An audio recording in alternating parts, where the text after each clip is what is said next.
जादुई नक्शे का रहस्य भाग 2। पिछले भाग में आपने देखा कि राजा वीरेंद्र, प्रिंस आरव और मीरा झरने के पास एक सुनहरी पत्थर पाते हैं। नक्शे पर नए चिन्ह उभरते हैं जो उन्हें जंगल के बीच एक विशाल वृक्ष की ओर ले जाते हैं। वहां उन्हें गुफा का रहस्यमयी द्वार दिखाई देता है। गुफा की ओर बढ़ते ही चारों ओर सन्नाटा छा जाता है।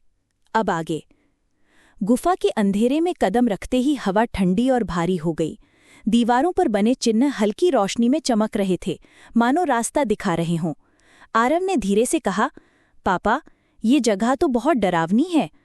राजा ने उसके कंधे पर हाथ रखते हुए कहा, डरो मत बेटा, असली रोमांच हमेशा डर के पीछे छिपा होता है। मीरा गंभीरता से बोली, सावधान रहना होगा, गुफा कभी खाली नहीं होती, ये हमेशा अपनी रक्षा करती है। थोड़ी दूर जाने पर उनके सामने एक विशाल पत्थर का दरवाज़ा आया। उस पर लिखे शब्द खुद ब खुद चमकने लगे, 3 पहेलियां हल करो तभी मार्ग खुलेगा। पहली पहेली हवा में गूंज उठी। बिना पंख उड़ता है, बिना पैरों के चलता है, बिना मुंह के बातें करता है। आरव उत्साहित होकर बोला, ये तो हवा है, और दरवाजे पर पहला प्रतीक चमक उठा। दूसरी पहेली सामने आई। दिन में छुप जाता है, रात में जगमगाता है, बिना आग के रोशनी देता है। राजा ने उत्तर दिया, चांद। दरवाज़ा और खुलने लगा। तीसरी पहेली सबसे कठिन थी। न जीवन हूं न मृत्यु, पर सबको अपने अंदर समा सकता हूं। बताओ मैं कौन हूं?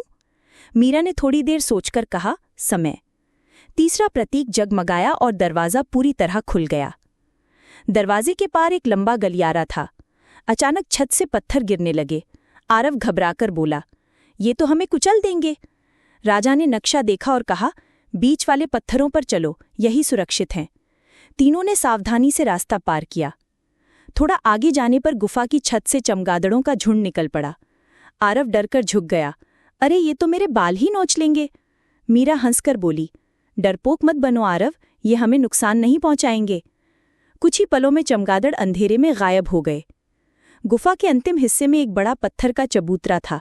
उस पर नीली रोशनी से चमकता हुआ डिब्बा रखा था। जैसे ही आरव ने हाथ बढ़ाया, जमीन कांपने लगी और दीवार फट गई। वहां से पत्थरों का बना हुआ एक विशाल दैत्य निकल आया। उसकी आंखें अंगारे जैसी लाल थीं और आवाज गूंजी, अगर हिम्मत है तो मुझे मात देकर इस डिब्बे को ले जाओ। राजा ने तलवार निकाली, लेकिन मीरा बोली, सीधी लड़ाई से हम हार जाएंगे। इसके शरीर पर बने चिन्ह देखो।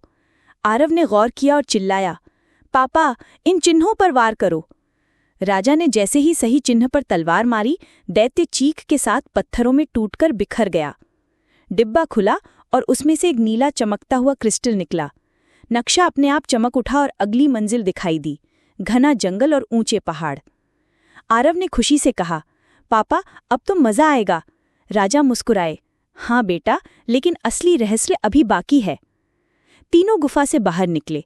आसमान में सूरज डूब रहा था और चारों ओर एक रहस्यमयी शांति थी, मानो आने वाले बड़े रोमांच की आहट दे रही हो।